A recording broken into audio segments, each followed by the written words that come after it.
बघ आणलाय मोत्याचा दाणा. बघू बघू बघू. आहा, छान आहे बाई, पण ठेवायचा कुठे? ठेवायचा कुठे? त्यात काय मोठे, बांधूया घरटे.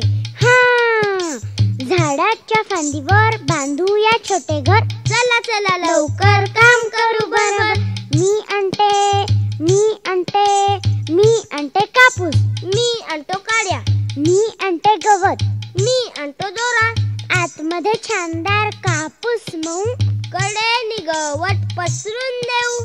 गवताच्या कडेनं काड्या ठेवू. सगळीकडून दोऱ्याने शिवू. आतमध्ये छानदार पिलांना ठेवू. आतमध्ये छानदार पिलांना ठेवू. पिल्ले काय करतील? साऱ्याशी खेळतील. दाणा खातील. पाणी पितील. गवताच्या गादीत, कापसाच्या उशीत